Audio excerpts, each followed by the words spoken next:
enterraste vivo a mi hijo.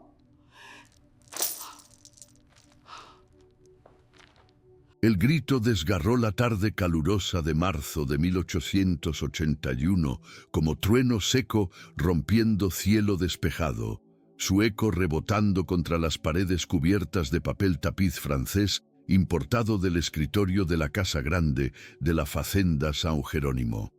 Rosa, esclava de 44 años con cabello prematuramente blanqueado por décadas de sufrimiento y cicatrices profundas surcando su espalda como mapas de dolor acumulado, irrumpió en el salón donde el coronel Antonio Lacerda de Moura, 62 años, de poder absoluto y crueldad refinada, recibía al notario y 3 testigos respetables para la lectura solemne de su testamento.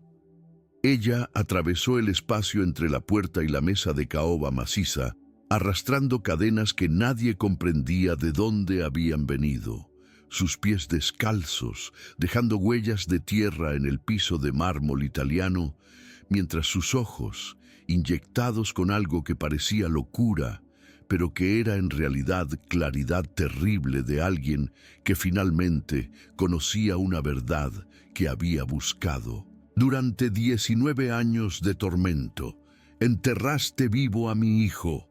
La acusación explotó de su garganta con fuerza que hizo que varios de los presentes retrocedieran instintivamente, como si las palabras mismas fueran proyectiles físicos capaces de causar heridas. Su dedo tembloroso, deformado por décadas de trabajo en campos de café bajo sol implacable, apuntaba directamente al hombre sentado a la cabecera de la mesa, el patriarca que toda la región del Valle do Paraíba reverenciaba como modelo de éxito agrícola y pilar de la comunidad católica. El coronel palideció dramáticamente, su rostro perdiendo color tan rápidamente que por un momento pareció que sufriría apoplejía allí mismo, pero intentó mantener compostura que había perfeccionado durante décadas de ejercer autoridad absoluta sobre cientos de vidas humanas que consideraba su propiedad. «Esta esclava está loca», pronunció con voz que intentaba sonar firme, pero que temblaba traicioneramente en las vocales. «Llévenla, sáquenla de aquí, inmediatamente antes de que perturbe más este procedimiento legal». Pero Rosa no retrocedió ante la orden que en cualquier otro momento de su vida la habría hecho obedecer instantáneamente por miedo a castigos que sabía serían brutales y posiblemente letales. En cambio, avanzó más cerca de la mesa donde el testamento oficial yacía abierto sobre terciopelo rojo, su sello de cera brillando a la luz de las velas que iluminaban la escena, a pesar de ser media tarde, porque las cortinas pesadas mantenían el cuarto en penumbra permanente, con fuerza que nadie imaginaba que aún poseyera después de 4 décadas de trabajo esclavizado que había destruido su cuerpo sistemáticamente. Arrancó de sus propias vestimentas raídas un documento amarillento, manchado con lo que parecía ser sangre seca en las esquinas y tierra incrustada en los pliegues donde había sido guardado durante meses desde su descubrimiento. «Aquí está la prueba», pronunció con voz que ganaba firmeza con cada palabra, como si la verdad misma le diera fuerza que su cuerpo agotado ya no podía generar naturalmente. «El testamento verdadero, el que escribiste en 1862, antes de cambiarlo, el que dice dónde enterraste a Gabriel, vivo, en la capilla que construiste sobre su tumba». Extendió el documento hacia el notario con manos que temblaban no de miedo, sino de rabia contenida durante casi 2 décadas.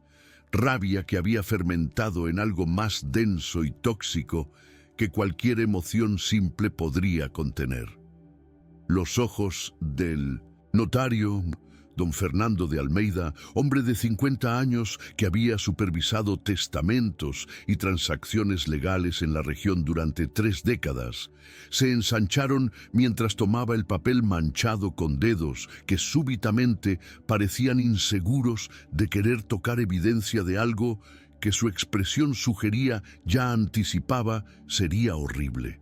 El silencio que cayó sobre el escritorio fue tan absoluto que el sonido de las páginas del testamento antiguo, siendo despliegadas por el notario, parecía ensordecedor. En comparación, las 3 testigos, facendeiros vecinos que habían sido convocados para presenciar la lectura oficial del testamento del coronel, como era costumbre entre la élite cafetera, se inclinaron hacia adelante con expresiones que mezclaban horror anticipatorio y fascinación morbosa que los seres humanos invariablemente sienten cuando se enfrentan con posibilidad de presenciar caída espectacular de alguien poderoso. Don Rodrigo de Sampayo, el más viejo de los 3, con 67 años, se ajustó los anteojos con movimiento nervioso mientras observaba al notario examinar el documento. Don Alfredo de Moraes, político provincial de 52 años, con ambiciones de ascender a posiciones más altas en la corte de Río de Janeiro, calculaba visiblemente en su rostro las implicaciones políticas de estar presente en este momento. Y don Vicente de Castro, primo distante del coronel por matrimonio, parecía dividido entre lealtad familiar y curiosidad sobre qué secretos oscuros estaban a punto de ser expuestos. Antes de continuar revelando como un secreto enterrado, durante 19 años finalmente emergió del túmulo literal donde había sido escondido. Queremos saber, ¿desde qué país o ciudad nos estás viendo ahora mismo? Comenta tu ubicación abajo. Estas historias sobre cómo ni siquiera la muerte puede ocultar para siempre las crueldades más absolutas, sobre cómo la verdad eventualmente emerge sin importar cuántos años o cuántas toneladas de piedra se usen para enterrarla, resuenan universalmente porque tocan algo fundamental sobre justicia, memoria y el poder de testimonios que los muertos dejan grabados incluso cuando nadie está mirando. Tu comentario nos ayuda a entender dónde estas verdades del pasado encuentran eco en el presente. El notario don Fernando levantó finalmente la vista del documento que había estado examinando con intensidad creciente. Su rostro mostrando palidez que confirmaba que lo que acababa de leer era genuino y profundamente perturbador. «Es auténtico», pronunció con voz que apenas ocultaba temblor de shock profesional de alguien que había visto muchos documentos legales extraños durante su carrera, pero nunca nada que se acercara a lo que tenía entre sus manos. «Reconozco la letra del coronel Antonio. He visto su firma cientos de veces en contratos y escrituras. Este testamento está fechado el 15 de abril de 1862. Lleva su sello personal y...» Hizo pausa, sus ojos moviéndose entre el documento y el coronel que ahora estaba completamente inmóvil en su silla como si hubiera sido transformado en estatua de sal. «Y contiene confesión de haber dispuesto permanentemente de un menor esclavo llamado Gabriel, hijo de la esclava Rosa, aquí presente, mediante método que el texto describe eufemísticamente como confinamiento bajo los cimientos de estructura religiosa construida en esos terrenos en ese año. Falsificación». La palabra explotó del coronel con desesperación que nadie en el cuarto había escuchado jamás en su voz habitualmente autoritaria y controlada. «Esa mujer fabricó ese documento o alguien lo hizo para ella. Yo nunca escribí tal cosa. Es imposible». Su voz subía en tono con cada negación, histeria filtrándose a través de grietas en su compostura que décadas de práctica en proyectar poder absoluto ya no podían sellar completamente. «Ella es esclava. Ni siquiera sabe leer o escribir. ¿Cómo podría falsificar documento tan elaborado?» Sus manos se aferraban a los brazos de su silla con fuerza, suficiente para blanquear los nudillos, como si sostener físicamente el mueble pudiera de alguna forma ancorarlo a realidad que estaba desintegrándose ante sus ojos. Rosa soltó risa que era mitad sollozo, mitad sonido, que no tenía nombre en ningún idioma porque era expresión de dolor tan profundo que trascendía palabras. Tienes razón, coronel. Yo no sé escribir. No sé leer más que mi nombre y algunas palabras simples que aprendí escuchando las lecciones que dabas a tus hijos legítimos. Su voz goteaba sarcasmo amargo en la palabra legítimos. Pero no necesitaba saber leer para guardar ese papel que encontré hace 6 meses, cuando el incendio en tu biblioteca abrió tu cofre secreto. Lo guardé sin entender completamente lo que decía.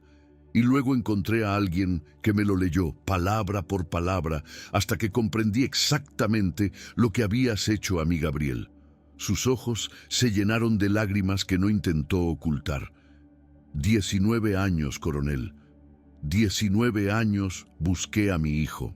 19 años rogué a Dios que me diera señal de que estaba vivo en algún quilombo, de que había escapado y encontrado libertad.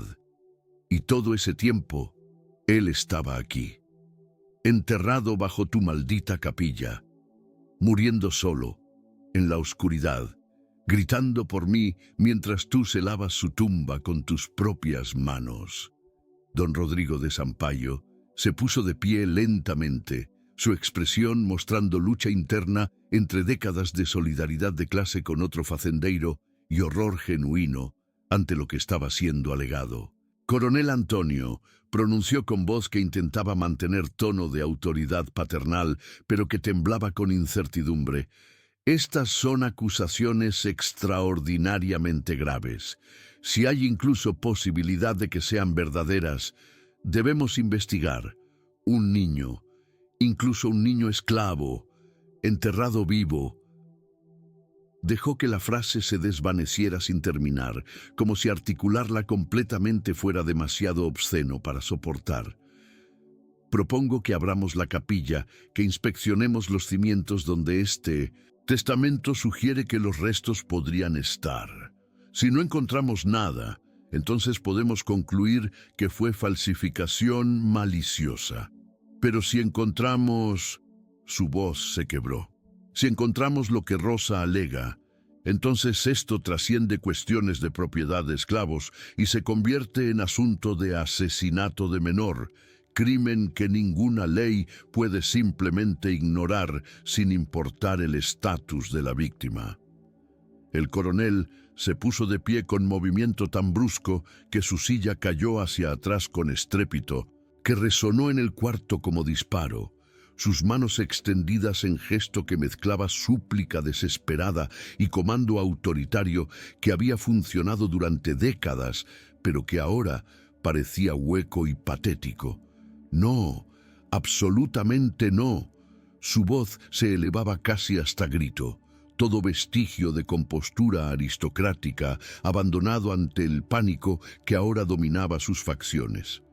Esa capilla es terreno sagrado, consagrada por el obispo de Valencia en 1863. Profanarla con excavaciones basadas en delirios de esclava, lo que sería sacrilegio imperdonable.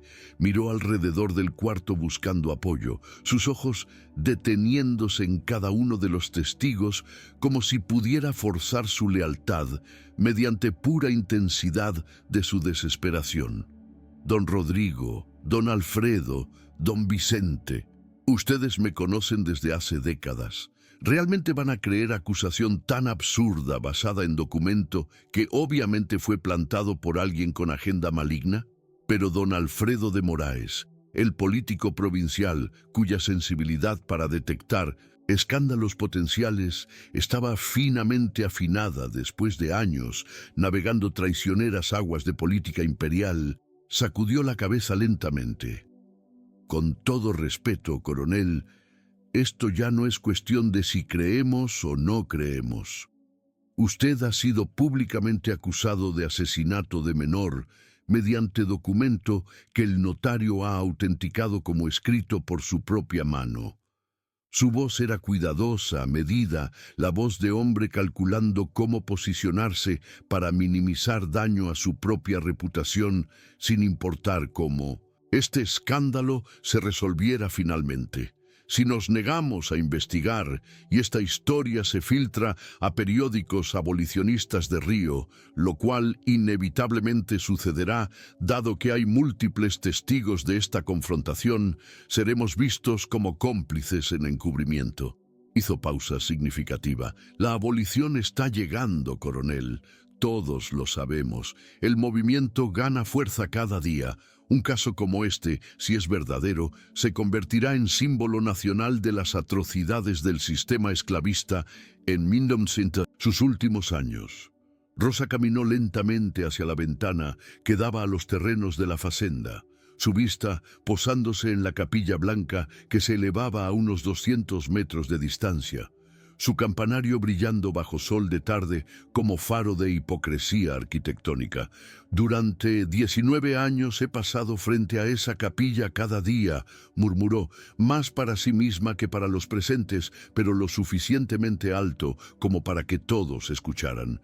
19 años rezando en ella, limpiando sus pisos de mármol, puliendo sus candelabros de plata, y todo ese tiempo mi hijo estaba debajo de mis pies, muerto, enterrado como si fuera basura que necesitabas ocultar. Se volvió para enfrentar al coronel con expresión que había pasado más allá de odio hacia algo más frío y absoluto. Construiste templo a Dios sobre tumba de tu propio hijo. ¿Qué tipo de monstruo hace eso? ¿Qué tipo de hombre puede rezar diariamente en lugar donde mató a niño de 13 años de la forma más cruel imaginable? El notario don Fernando, quien había estado releyendo el testamento antiguo con atención meticulosa de profesional legal, intentando comprender completamente las implicaciones de documento extraordinario, carraspeó para llamar atención. «Hay algo más que debo mencionar», pronunció con voz que mostraba incomodidad profunda con lo que estaba a punto de revelar. Este testamento no solo describe el crimen alegado, también incluye provisión dejando suma de 500.000 reis a Rosa como, y cito, textualmente, compensación por su pérdida y pago por su silencio sobre asunto que debe permanecer enterrado por bien de familia y reputación. Levantó la vista del documento. Esto sugiere que el coronel no solo cometió el acto, sino que anticipó necesidad de comprar silencio de la madre, aunque aparentemente nunca le ofreció ese pago porque nunca registró este testamento oficialmente. ¿500.000 reis? Rosa repitió la suma con incredulidad amarga que hizo que varios de los presentes se encogieran visiblemente. Ese era el precio de mi hijo. Esa era la suma que consideraste apropiada para comprar mi silencio sobre su asesinato. Su risa volvió, ese sonido quebrado que hacía que piel de los oyentes se erizara porque contenía dolor que ninguna lágrima podría expresar adecuadamente. Nunca quise tu dinero, coronel. Nunca quise nada excepto saber qué había pasado con Gabriel. Si me hubieras ofrecido esos 500.000 reis el día después de matarlo, si me hubieras dicho la verdad y me hubieras dado oportunidad de enterrarlo apropiadamente, de rezar sobre tumba que conocía en lugar de buscar fantasma durante 2 décadas, tal vez habría tomado el dinero y huido lejos de aquí. Pero me negaste incluso eso. Me dejaste vivir en infierno de no saber, de esperanza falsa, de búsqueda interminable. Don Vicente de Castro, quien había permanecido callado hasta ahora observando toda la escena con expresión de creciente horror, finalmente encontró su voz.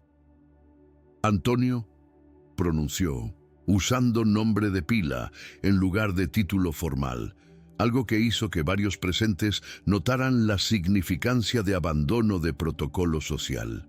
Soy tu primo por matrimonio. He conocido a tu familia durante 30 años. Nunca creí los rumores que circulaban ocasionalmente sobre ciertas crueldades. Pensé que eran exageraciones, resentimientos de esclavos descontentos magnificados por abolicionistas. Su voz se quebraba con emoción, que podría haber sido vergüenza por asociación. Pero si esto es verdad, si realmente hiciste lo que este testamento sugiere, entonces no hay defensa posible. No hay justificación que cualquier hombre cristiano pueda ofrecer. Y no puedo en conciencia ayudarte a ocultar esto.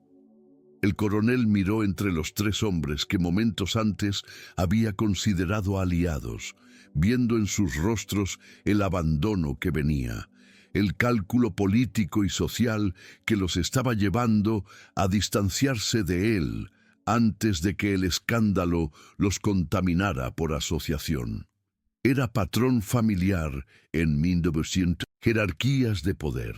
Lealtad duraba solo mientras servía intereses propios, y momento en que alguien se volvía demasiado tóxico para defender, incluso amigos de décadas lo abandonaban sin vacilación.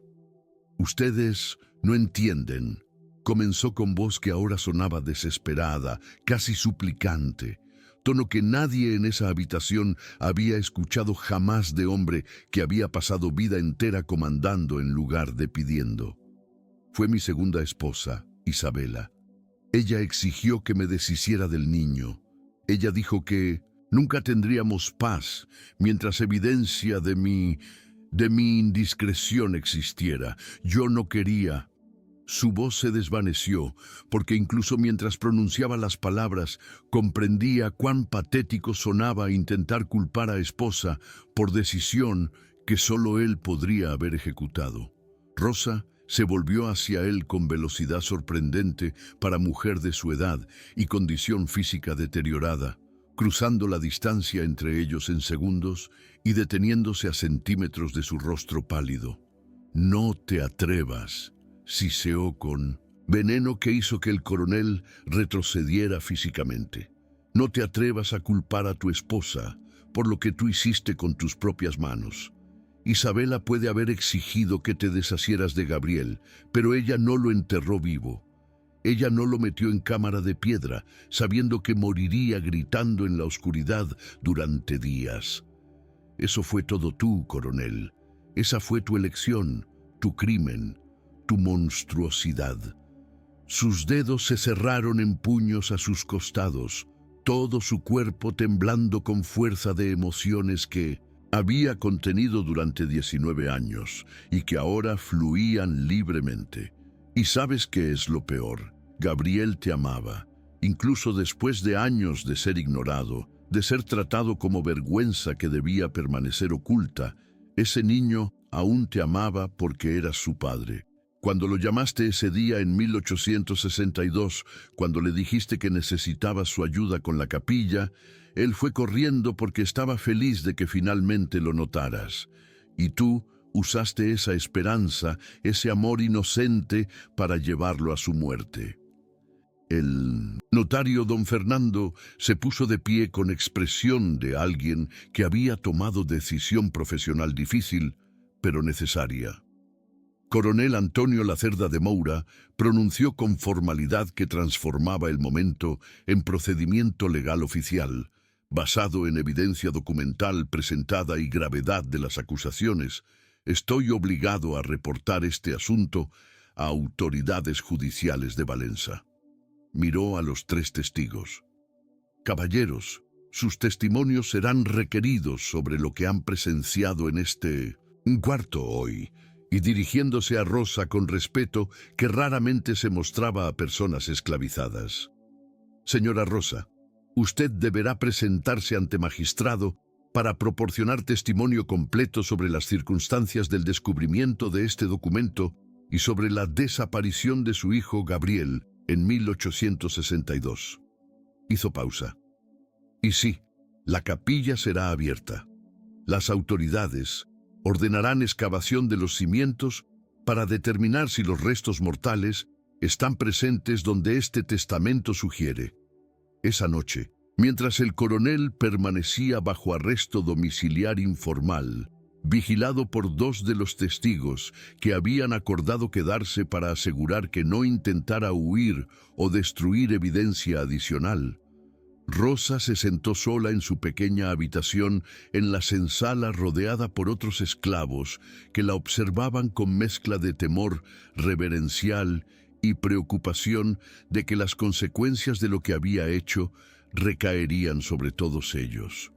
No podía dormir, no podía comer, solo podía sentarse mirando por la pequeña ventana hacia la capilla blanca que ahora estaba iluminada por luna llena, transformándola en estructura fantasmal que parecía brillar con luz propia. «Mañana sabremos», susurró para sí misma, sus manos aferrando rosario desgastado que Gabriel le había dado años antes, pequeño objeto que había sido su único consuelo durante casi 2 décadas de búsqueda interminable. «Mañana finalmente sabré con certeza lo que mi corazón ya sabe, pero que mi mente se negaba a aceptar completamente. Y entonces, mi hijo, finalmente podrás descansar, y quizás, si Dios es misericordioso, yo también podré». El amanecer del 17 de marzo de 1881 llegó cubierto por nubes grises que parecían reflejar el peso moral de lo que estaba a punto de suceder. A las 7 de la mañana, el magistrado doctor Enrique Tavares de Brito llegó desde Valencia, acompañado por 2 oficiales de la policía provincial, el padre Mateus, el sacerdote que había consagrado la capilla 18 años antes y que ahora parecía haber envejecido décadas en una sola noche al comprender las implicaciones de lo que su bendición había sellado. Con ellos venían 8 trabajadores contratados específicamente para la excavación, hombres que habían sido informados solo que realizarían trabajo de restauración urgente en los cimientos de estructura religiosa, sin detalles sobre por qué o qué podrían encontrar bajo las piedras que levantarían. Rosa estaba de pie frente a la capilla desde antes del amanecer, su figura delgada proyectando sombra larga en el pasto húmedo de rocío, mientras el sol comenzaba a elevarse detrás de las nubes. Llevaba el mismo vestido raído con el que había irrumpido en el escritorio del coronel el día anterior, pero ahora había algo diferente en su postura, una quietud que era casi sobrenatural, como si hubiera usado toda su furia explosiva en la confrontación y ahora solo le quedara resignación cansada de alguien que finalmente estaba a punto de recibir confirmación de pesadilla que había vivido durante 19 años. Ana, otra esclava de mediana edad que había sido amiga cercana de Rosa durante décadas, estaba junto a ella sosteniendo su mano con fuerza que comunicaba solidaridad silenciosa que palabras nunca podrían expresar adecuadamente. El magistrado doctor Enrique, hombre de 56 años, con reputación de integridad inusual para funcionario judicial de provincia, donde corrupción era norma más que excepción, se acercó a Rosa con expresión que mezclaba profesionalismo legal con compasión humana genuina. «Señora Rosa», pronunció usando título de respeto que técnicamente no correspondía a persona esclavizada, pero que él claramente sentía era apropiado dadas las circunstancias. «Entiendo que esto será extraordinariamente difícil para usted. Si prefiere esperar en otro lugar mientras realizamos la excavación, nadie la juzgará por ello». Pero Rosa sacudió la cabeza con determinación que no admitía argumento. «He esperado 19 años para saber qué le pasó a mi hijo. No voy a estar en otro lugar ahora que finalmente tendré mi respuesta. Necesito verlo con mis propios ojos. Necesito saber que todo esto fue real, no pesadilla que mi mente inventó». El padre Mateus, cuyas manos temblaban visiblemente mientras sostenía su breviario y cruz procesional, se acercó a la puerta de la capilla con pasos que arrastraba, como si sus pies se negaran a obedecerlo. «Durante 18 años he celebrado misa en este lugar», murmuró con voz quebrada por horror de lo que estaba siendo alegado. Bautizado niños aquí, he presidido bodas, he dado la comunión a cientos de fieles. Si lo que se alega es verdad, si este lugar sagrado fue construido sobre tumba de niño asesinado, su voz se desvaneció en sollozos que no intentó ocultar. ¿Cómo pude no saberlo? ¿Cómo pude consagrar terreno que estaba profanado desde el momento en que se puso la primera piedra? La culpa en su voz era palpable. La agonía de hombre cuya fe en la santidad de los lugares santos acababa de ser sacudida hasta sus fundamentos. La puerta de la capilla fue abierta y el grupo entró en interior que olía a incienso viejo, cera de velas y humedad que se filtraba desde las paredes de piedra. El altar de mármol blanco importado de Carrara dominaba el espacio, su superficie pulida, reflejando luz tenue que entraba por las ventanas de vidrio coloreado que representaban escenas de la vida de San Jerónimo, el santo patrono por quien la facenda había sido nombrada.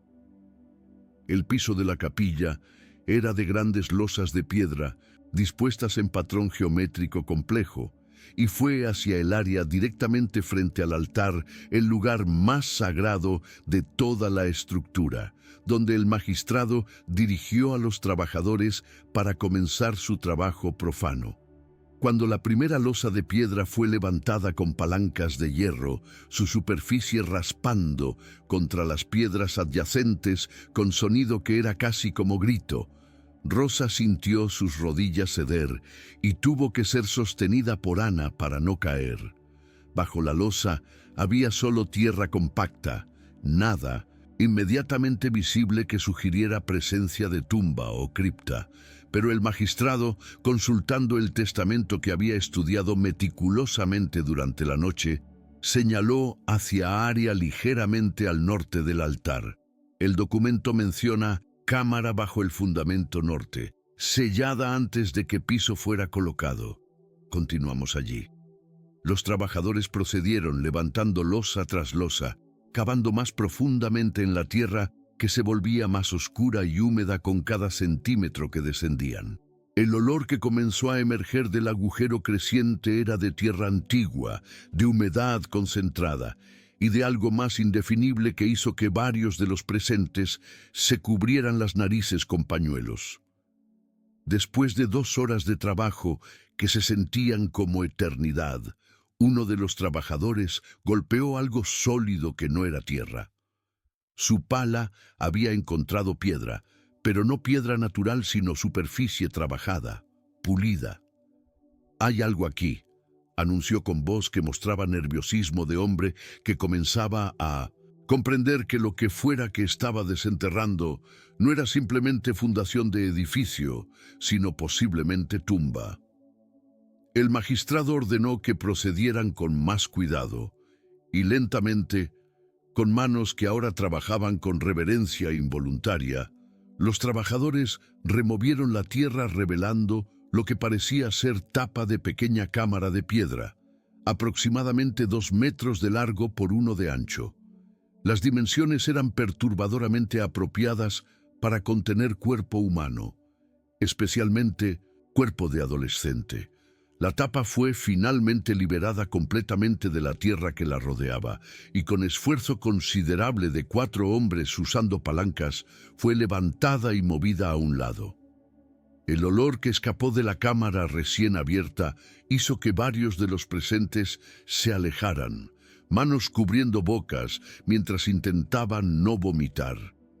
Era olor de descomposición antigua, de humedad concentrada durante décadas, de muerte que había sido sellada pero no había desaparecido. Rosa dio paso adelante, su rostro una máscara de determinación que ocultaba terror absoluto de lo que estaba a punto de ver, mientras el magistrado y 2 de sus oficiales se inclinaban sobre la abertura con linternas que proyectaban luz temblorosa en la oscuridad de la cripta. «Ahí está», susurró uno de los oficiales, su voz quebrada por horror que ninguna cantidad de entrenamiento profesional podía haber preparado para manejar. El magistrado doutor Enrique se enderezó lentamente. Su rostro había perdido todo. El color, sus labios temblando mientras intentaba formar palabras para describir lo que acababa de presenciar.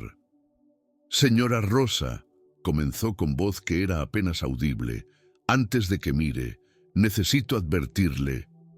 Pero Rosa lo empujó suavemente a un lado, acercándose al borde de la abertura y mirando hacia abajo en la cámara que había sido sellada en 1862 y que no había sido abierta desde entonces hasta este momento terrible de revelación 19 años después.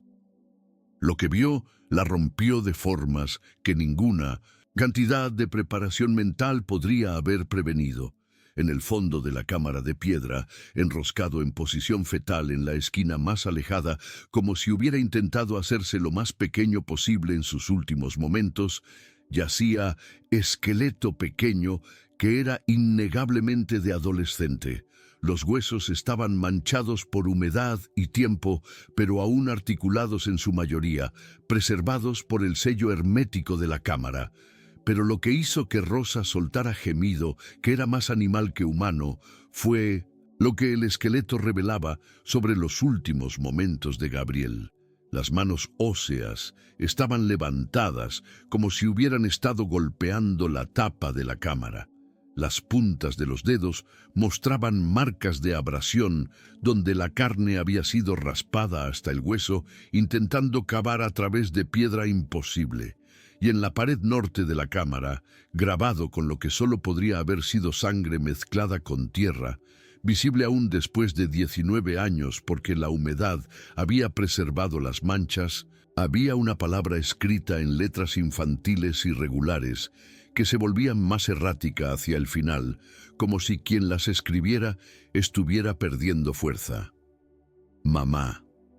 Rosa se derrumbó al borde de la abertura, su cuerpo convulsionándose con sollozos que eran tan profundos que no producían sonido, solo movimientos espasmódicos que sacudían su figura frágil como si estuviera siendo físicamente desgarrada desde dentro.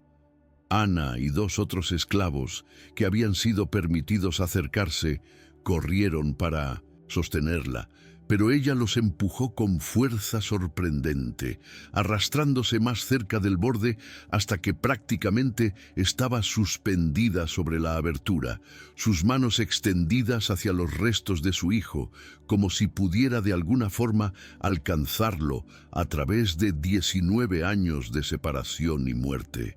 Gabriel, el nombre salió de su garganta como oración y maldición simultáneamente. Mi niño, mi bebé, te llamé durante tanto tiempo y estabas aquí todo el tiempo, tan cerca, sufriendo solo en la oscuridad, mientras yo vivía arriba, sin saber, sin poder ayudarte. Sus uñas arañaban el borde de piedra de la abertura, raspando contra la superficie hasta que comenzaron a sangrar, pero parecía no sentir dolor físico, porque estaba consumida completamente por agonía de magnitud que ningún cuerpo humano debería ser capaz de contener.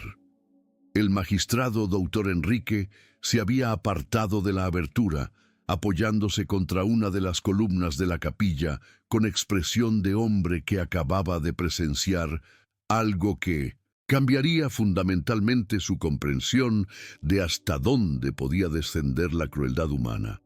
En mis 20 años como magistrado, murmuró para nadie en particular, su voz temblando con shock que aún no había procesado completamente, he visto muchos crímenes, he juzgado asesinatos, violaciones, torturas, pero esto trasciende cualquier categoría que la ley reconozca. Esto es maldad de tipo que desafía no solo legislación, sino toda concepción de humanidad básica. Miró hacia donde el coronel había sido traído por 2 oficiales para presenciar la excavación, el anciano ahora encogido en silla que habían colocado para él cerca de la entrada de la capilla. Su rostro una máscara de algo que podría haber sido horror o simplemente vacío absoluto. «Señor», pronunció el magistrado con voz que goteaba desprecio que ninguna cortesía profesional podía disfrazar. ¿Tiene algo que decir? ¿Alguna explicación, alguna justificación, alguna palabra de remordimiento por lo que hizo a este niño? El coronel Antonio Lacerda de Moura levantó lentamente la vista. Sus ojos, que una vez habían proyectado autoridad absoluta, ahora estaban apagados y sin vida, como si algo fundamental en su psique se hubiera roto durante la noche de arresto domiciliar, cuando finalmente tuvo que confrontar completamente lo que había hecho sin capacidad de huir en alcohol o negación. Fue necesario, pronunció con voz monótona que carecía de emoción, no defensiva ni arrepentida, sino simplemente declarando hecho como si estuviera discutiendo precio de café o condiciones climáticas. Mi segunda esposa, Isabela, ella no podría darme hijos mientras el bastardo existiera. Ella dijo que era imposible, que la presencia de la evidencia de mi indiscreción la atormentaba cada día. Las palabras salían mecánicamente, como si las hubiera repetido para sí mismo tantas veces durante 19 años, que se habían vuelto mantra, que ya no conectaba con significado real. Yo necesitaba heredero legítimo. Necesitaba continuar la línea familiar. El niño era obstáculo a eso. Era problema que necesitaba solución permanente. ¿Solución permanente? El padre Mateus casi gritó las palabras, su horror superando finalmente su shock paralizante. Estás hablando de tu propio hijo, un niño de 13 años que por todos los relatos era inteligente, gentil, inocente de cualquier crimen excepto existir. Se acercó al coronel con pasos que temblaban de furia apenas contenida. ¿Y la forma que elegiste? Enterrarlo vivo, en cámara sellada, condenarlo a morir lentamente de asfixia o hambre o sed durante días de agonía incomprensible. Si hubieras vendido al niño a otra facenda, si lo hubieras enviado lejos donde nunca lo verías nuevamente, habría sido cruel pero al menos humano. Pero esto... Su voz se quebró. Esto fue tortura deliberada. Esto fue sadismo elevado a forma de arte. Y construiste casa de Dios sobre su tumba, rezaste en este lugar cada domingo durante 18 años, sabiendo lo que yacía debajo. ¿Cómo? ¿Cómo es eso posible para alma humana soportar? El coronel no respondió a la pregunta porque probablemente no tenía respuesta que satisficiera a nadie, ni siquiera a sí mismo. En cambio, sus ojos se desviaron hacia donde Rosa aún estaba suspendida sobre la abertura y por primera vez en 19 años, por primera vez desde aquella tarde de febrero de 1862, cuando había llevado a Gabriel a la cripta con promesas de mostrarle algo especial, realmente miró a la madre del niño que había asesinado. Lo que vio en su rostro, la devastación absoluta mezclada con rabia que había sido refinada durante casi 2 décadas en algo más puro y terrible que simple odio, pareció finalmente penetrar las capas de negación que había construido. Yo comencé, pero las palabras murieron porque no había nada que pudiera decir que no fuera obsceno en su inadecuación frente a lo que había hecho. Rosa levantó finalmente la vista de la cripta, sus ojos encontrando los del coronel a través de la distancia que los separaba. Cuando habló, su voz era tranquila, casi serena, lo cual de alguna forma la hacía más aterradora que cualquier grito podría haber sido. Durante 19 años te he odiado sin saber exactamente por qué. Sabía que habías sido cruel con Gabriel, que lo habías ignorado, que te avergonzabas de él, pero pensé que simplemente lo habías vendido sin decirme o que lo habías enviado lejos. Incluso esas cosas habrían sido monstruosas, pero habría podido eventualmente perdonarlas, porque al menos significarían que seguía vivo en algún lugar. Hizo pausa, lágrimas corriendo por su rostro, pero su voz permaneciendo firme. Ahora sé que no solo lo mataste, lo torturaste. Lo dejaste morir de la forma más lenta y terrible posible, y luego construiste tu templo sobre su cuerpo como si pudieras santificar tu crimen mediante arquitectura religiosa. No hay infierno suficientemente profundo para lo que has hecho. No hay castigo que los hombres puedan inventar que se acerque a lo que mereces. Si estas historias del Brasil imperial, sobre cómo ni siquiera la muerte puede ocultar para siempre las crueldades más absolutas, sobre cómo los muertos dejan testimonios grabados en paredes que eventualmente son descubiertos, sobre cómo la verdad emerge sin importar cuántas capillas se construyan sobre ella, te impactan tanto como a nosotros al investigarlas, suscríbete al canal y activa las notificaciones. Dale like a este video y compártelo para que más personas conozcan estas verdades sobre justicia tardía, memoria persistente y el poder de madres que nunca dejan de buscar a sus hijos sin importar cuántos años pasen. ¿Qué harías tú si descubrieras que alguien cercano había cometido crimen tan imperdonable? ¿Elegirías exponerlo públicamente o mantener el secreto por el bien de la familia? Cuéntanos en los comentarios. El magistrado Dr. Enrique se acercó a la cripta y con ayuda de dos oficiales que parecían profundamente perturbados por lo que estaban a punto de hacer, comenzó proceso de recuperar los restos de Gabriel para examen forense formal. El esqueleto fue levantado con cuidado casi reverencial, cada hueso siendo documentado, fotografiado con cámara que había sido traída específicamente para este propósito, catalogado para registro oficial que se convertiría en evidencia en juicio que inevitablemente seguiría.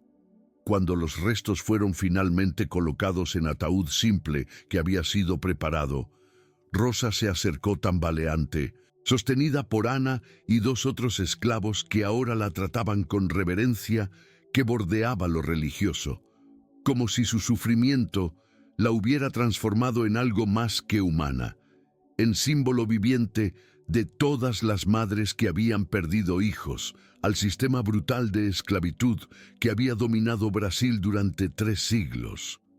«Finalmente puedo tocarte», susurró Rosa mientras colocaba sus manos sobre el pequeño ataúd que contenía lo que quedaba de su hijo. «Finalmente puedo despedirme apropiadamente, no con preguntas sin respuesta, sino con conocimiento de dónde estás, qué te pasó, cómo sufriste». Sus dedos trazaban el borde del ataúd con ternura que contrastaba dolorosamente con la violencia de la muerte de Gabriel. «Te fallaré, mi niño.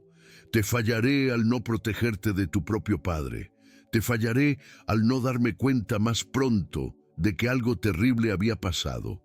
Te fallaré al seguir viviendo todos estos años buscándote en lugares equivocados mientras estabas aquí, tan cerca, llamándome con cada fibra de tu ser mientras morías solo». El sollozo que escapó de su garganta hizo que incluso los oficiales más endurecidos desviaran la mirada, incapaces de presenciar dolor tan absoluto sin sentir sus propias defensas emocionales amenazadas. El padre Mateus se acercó con su estola púrpura de liturgia funeral, preparándose para pronunciar oraciones por el descanso del alma de Gabriel, que técnicamente deberían haber sido dichas 19 años antes, cuando el niño había muerto. Pero antes de comenzar el ritual, se volvió hacia el coronel con expresión que mezclaba deber pastoral con repugnancia personal. «Señor, aunque me repugna decir esto, debo ofrecerle oportunidad de confesar sus pecados y recibir absolución antes de que las autoridades civiles procedan con cargos formales. La salvación de su alma inmortal, sin importar cuán manchada esté, sigue siendo preocupación de la Santa Madre Iglesia. ¿Desea confesión?».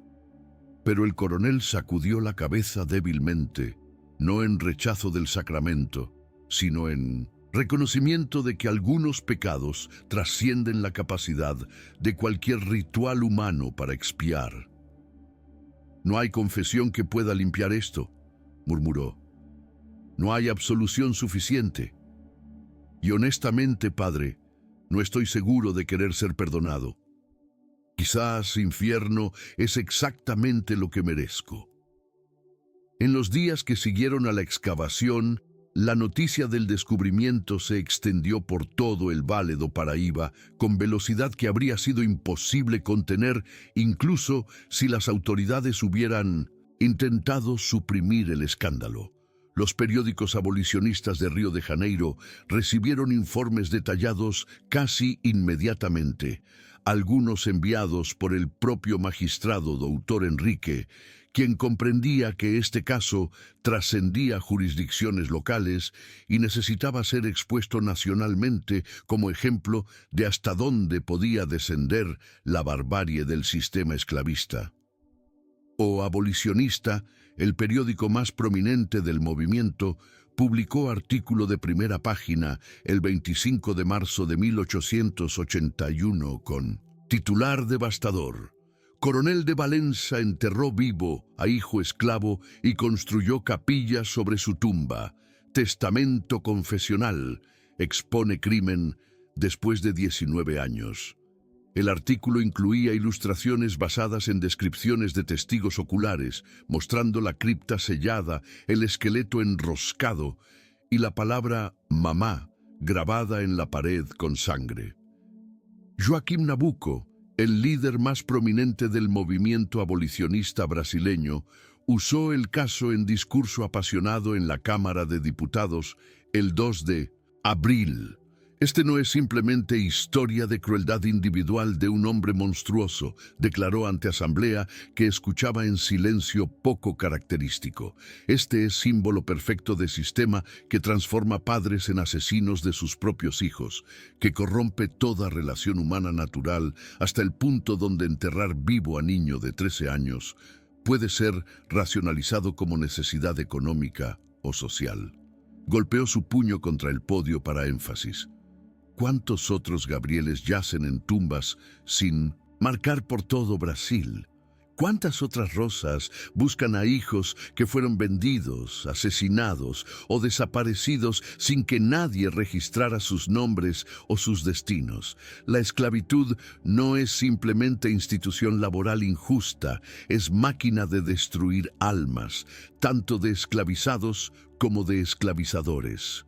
Y este caso prueba que no puede ser reformada o humanizada, solo abolida completamente. Mientras el caso se convertía en causa célebre nacional, los procedimientos legales locales avanzaban con lentitud burocrática que frustraba a todos los involucrados. El coronel Antonio fue formalmente acusado de homicidio premeditado, pero sus abogados inmediatamente presentaron serie de mociones técnicas, argumentando que crimen cometido contra esclavo en 1862 no podía ser procesado bajo leyes que solo reconocían asesinato cuando víctima era persona libre, que evidencia era circunstancial porque testamento no describía explícitamente método de muerte, que 19 años de prescripción deberían aplicar incluso a crímenes tan graves. Era ballet legal grotesco, donde tecnicismos de sistema, diseñado para proteger propietarios de esclavos, eran usados para defender hombre que había torturado hasta la muerte a su propio hijo.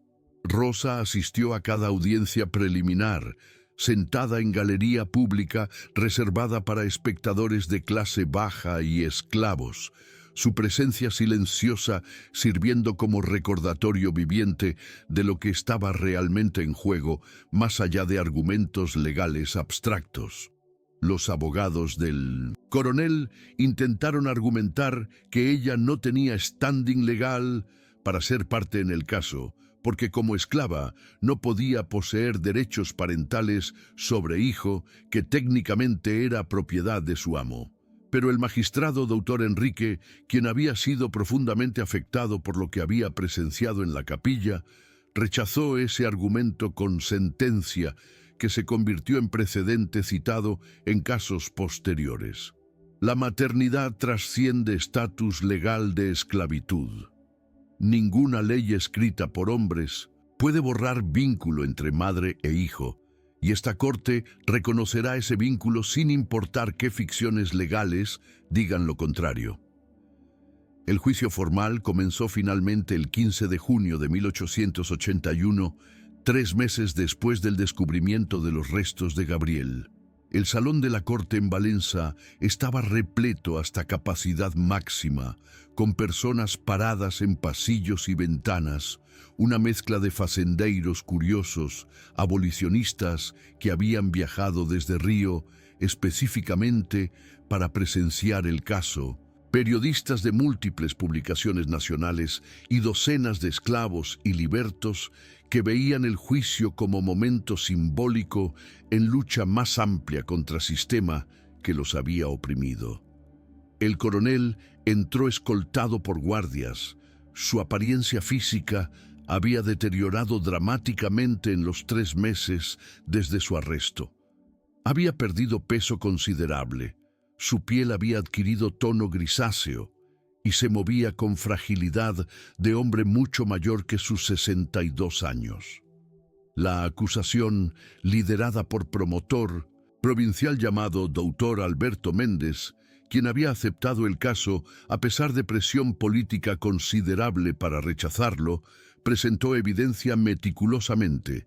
El testamento confesional con su letra autenticada por múltiples peritos, testimonios de trabajadores que habían construido la capilla en 1862, recordando que el coronel había insistido personalmente en supervisar los cimientos y había prohibido a cualquiera acercarse a cierta sección durante varios días críticos, declaraciones de esclavos ancianos que recordaban la desaparición súbita de Gabriel y los esfuerzos desesperados de Rosa por encontrarlo, y finalmente el informe forense sobre los restos que confirmaba que la víctima había sido adolescente masculino de aproximadamente 13 años, que había muerto en posición que sugería intento frenético de escapar de confinamiento. La defensa intentó varias estrategias simultáneamente, algunas contradictorias entre sí en su desesperación. Primero, argumentaron que el testamento era falsificación elaborada, aunque esta línea fue rápidamente abandonada cuando múltiples peritos independientes confirmaron autenticidad. Luego intentaron sugerir que Gabriel había entrado en la cripta por accidente y había quedado atrapado, que el coronel no había sabido que estaba allí cuando ordenó que fuera sellada. Pero esta narrativa colapsó bajo peso de palabra mamá grabada en la pared. Porque si había sido accidente, ¿por qué Gabriel escribiría mensaje de despedida en lugar de gritar ¿por ayuda? Finalmente, la defensa recurrió a argumento más honesto pero moralmente repugnante, que bajo leyes de 1862, esclavo era propiedad de su dueño, y dueño tenía derecho de disponer de su propiedad como considerara apropiado, que lo que el coronel había hecho era cruel, pero técnicamente legal según marco jurídico de ese tiempo. Este último argumento generó respuesta visceral en el salón. Varios espectadores gritaron objeciones, abolicionistas agitaron panfletos denunciando la barbarie legal de sistema esclavista, y Rosa, quien hasta ese momento había permanecido en silencio estoico durante días de testimonio, se puso de pie con movimiento tan súbito que sorprendió a todos. Ninguna ley puede hacer legal el asesinato de niño por su propio padre. Su voz atravesó el caos creciente con claridad que silenció momentáneamente el salón. Ningún pedazo de papel puede decir que está bien enterrar vivo a tu hijo porque lo consideras propiedad en lugar de persona. Guardias se movieron para hacerla sentar, pero el juez, desembargador Paulo Silveira, hombre de 68 años con reputación de conservadurismo, pero también de adherencia estricta a precedentes legales, levantó su mano, deteniéndolos. «Dejen que hable», Ordenó con voz que mostraba que él también estaba luchando con dimensiones morales, de caso que desafiaba categorías legales limpias. Rosa se volvió hacia el juez, sus manos agarrando el riel que separaba galería pública de área de la corte. Su señoría, no soy abogada. No conozco latín legal ni precedentes de casos antiguos, pero conozco esto. Durante 19 años busqué a mi hijo. Durante 19 años recé cada noche por señal de que estaba vivo, de que había encontrado libertad, de que tal vez un día regresaría. Lágrimas corrían libremente por su rostro, pero su voz no se quebraba, y todo ese tiempo él estaba a 200 metros de distancia, enterrado bajo lugar donde yo limpiaba pisos cada semana, donde rezaba cada domingo sin saber que estaba parada sobre su tumba. Si la ley dice que eso está bien, si la ley dice que padre puede hacer eso a hijo y llamarlo legal porque hijo era esclavo, entonces su ley es obscenidad que ofende a Dios y a cada ser humano con conciencia. Y si esta corte no puede castigar eso, entonces esta corte no merece llamarse justicia. El silencio que siguió a su declaración fue absoluto. El juez desembargador Paulo miró durante largos segundos a Rosa, luego al coronel, quien había hundido su cabeza en sus manos, luego a los abogados de ambos lados que esperaban su respuesta. Finalmente, con voz que temblaba con emoción, que raramente mostraba en su corte, habló. El argumento de la defensa de que este acto era legal bajo leyes de 1862 es técnicamente correcto en su interpretación más estrecha y literal de estatutos de ese tiempo. Hizo pausa que parecía extenderse eternamente. Pero hay leyes escritas por legisladores en edificios gubernamentales, y hay leyes escritas en corazones humanos por autoridad más alta que cualquier parlamento terrenal. Y cuando esas dos entran en conflicto, cuando letra de estatuto viola espíritu de humanidad básica, entonces juez tiene obligación no solo de aplicar ley, sino de reconocer sus límites y sus fallos. Miró directamente al coronel.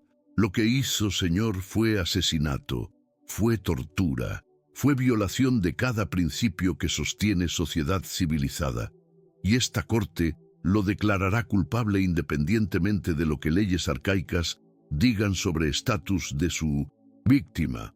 El veredicto fue pronunciado el 3 de julio de 1881, culpable de homicidio premeditado.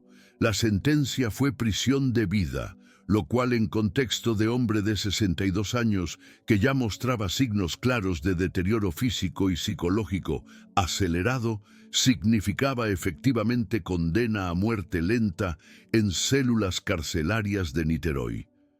Pero la victoria legal fue tan amarga como cualquier derrota, porque la sentencia llegaba tarde de más para Gabriel, porque la sociedad que había permitido que tal crimen ocurriera permanecía fundamentalmente intacta, porque esclavitud continuaría durante otros 7 años hasta 1888, con miles de otros niños en riesgo de fates similares. El coronel fue removido del salón de la corte prácticamente en estado catatónico, sus ojos enfocados en nada, su cuerpo respaldado completamente por guardias que lo sostenían mientras lo llevaban a su celda. Rosa permaneció en el salón incluso después de que todos los otros se habían ido, su mirada fija en el lugar donde el coronel había estado de pie durante el juicio. Ana vino a buscarla después de 1 hora, encontrándola aún inmóvil, como estatua esculpida en granito de dolor. «Está terminado», susurró Ana con compasión gentil que no podía ocultar su propia incomodidad ante lo que estaba presenciando. «Gabriel tiene justicia. Tu hijo tiene reconocimiento legal de que lo que le pasó fue crimen, no simplemente desaparición de esclavos sin valor». Pero Rosa sacudió lentamente la cabeza. Justicia sería que Gabriel nunca sufriera. Justicia sería que viviera su vida, que se casara, que tuviera hijos de su propio.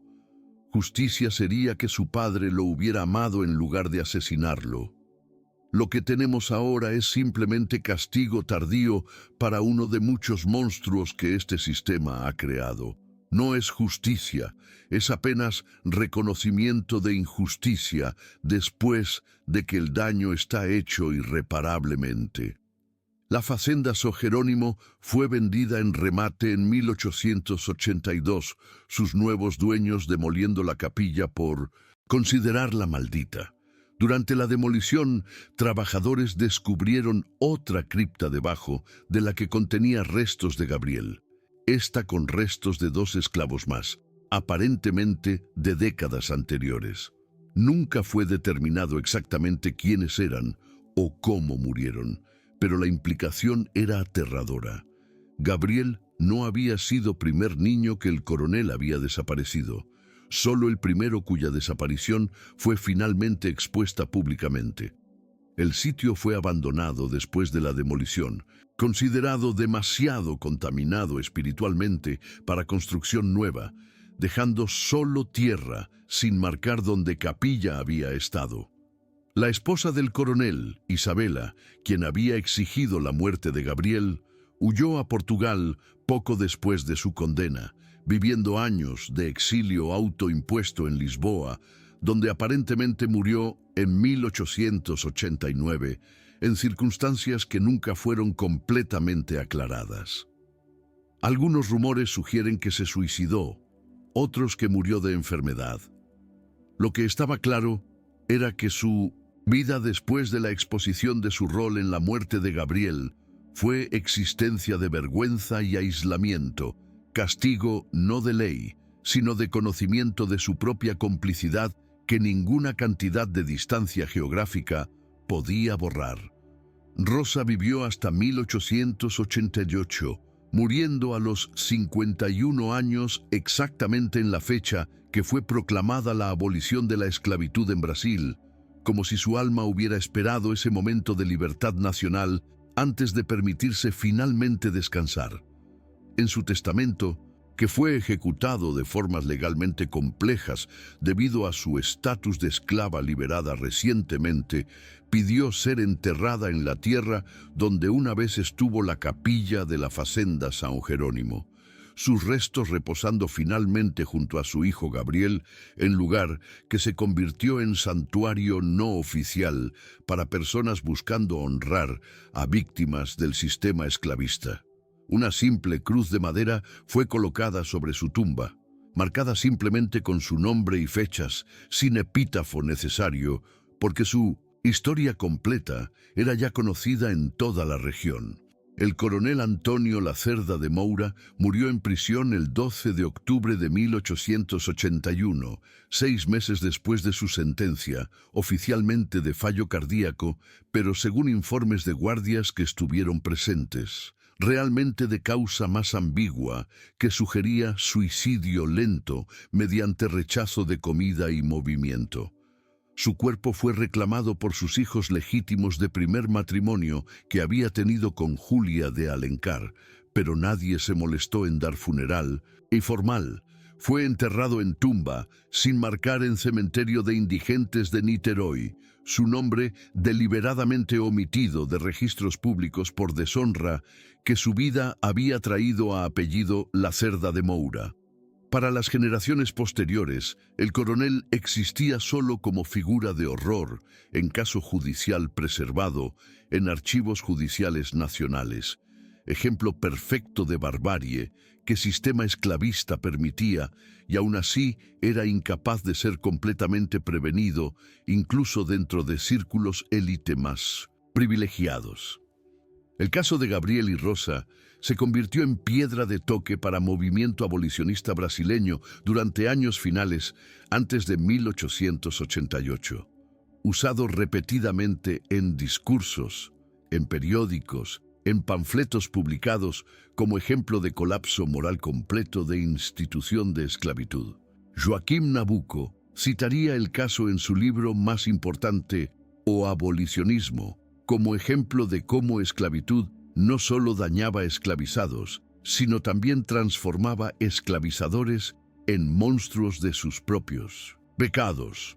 El caso mostró que la barbarie del sistema no era accidental, sino arquitectural, que estructura misma de propiedad humana requería dehumanización progresiva de todos involucrados, que eventualmente llegaba a puntos donde padres asesinaban hijos sin siquiera ver contradicción completa de sus acciones con el cristianismo que profesaban. En 1888, con la proclamación de Ley Áurea que abolió esclavitud en Brasil, la última institución legal que habría permitido que caso como el de Gabriel ocurriera fue removida. Pero como Rosa había comprendido años antes, cuando celebró el veredicto que convictó al coronel, abolición legal no era lo mismo que justicia real para aquellos cuyos seres queridos habían sido ya destruidos. Los descendientes de Gabriel y Rosa vivieron vidas aterradoras por características de raza, clase y herencia de trauma que el sistema esclavista había incrustado en sus cuerpos y psiques, pero al menos pudieron vivir. Al menos no fueron enterrados vivos bajo capillas de 1900, sus propios padres. Al menos tenían nombres que podían ser pronunciados públicamente sin vergüenza de que sus existencias fueran ilegales o que sus muertes fueran legalmente insignificantes. La capilla demolida de la Facenda San Jerónimo permaneció como terreno baldío durante décadas, ningún dueño de propiedad atreviéndose a construir sobre ella. Eventualmente, en 1920 fue comprada por grupo de activistas de derechos de personas negras de Río de Janeiro que erigieron simple monumento marcando el sitio donde Gabriel había sido enterrado vivo. La inscripción en portugués simple decía: «Aquí descansa Gabriel, hijo de Rosa, enterrado vivo por su padre en 1862. Fue recordado, su muerte fue testificada. Su nombre fue gritado, que nadie sea nunca más olvidado en silencio». El monumento fue destruido 2 veces por personas que consideraban su existencia como afrenta, pero fue reconstruido cada vez con determinación que reflejaba compromiso de comunidades que entendían que memoria de tales crímenes era acto de resistencia política contra amnesia que sistemas de poder preferían.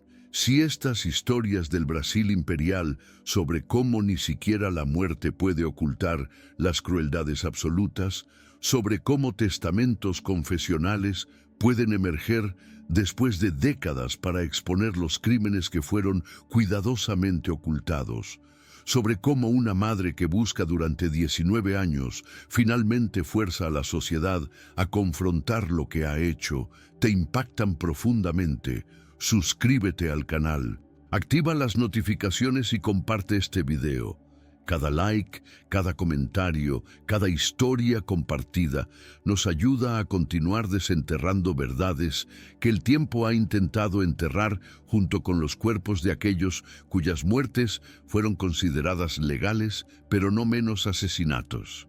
¿Crees que la sociedad tiene responsabilidad moral de investigar desapariciones de esclavos, incluso cuando la ley dice que la vida de esclavizado es propiedad de su amo sin protección legal? ¿O es nuestra obsesión con estos casos históricos simplemente voyerismo del trauma ajeno? Cuéntanos en los comentarios, porque la verdad es que algunos gritos persisten más allá de la muerte, algunos nombres grabados en paredes de criptas con sangre de niños moribundos continúan siendo pronunciados generaciones después. Y a veces es precisamente esa persistencia de la verdad, ese rechazo de ser enterrada permanentemente, incluso bajo toneladas de piedra y tiempo, lo que eventualmente fuerza a sociedades a cambiar. Gabriel fue enterrado vivo en 1862, fue desenterrado en 1881, y 19 años después de su muerte física, su muerte se convirtió en punto de inflexión en historia nacional de nación entera. porque la verdad tiene su propia forma de excavarse lentamente a través de capas de mentira, encuentre su salida finalmente y grite lo suficientemente alto para que nadie pueda fingir no escuchar más.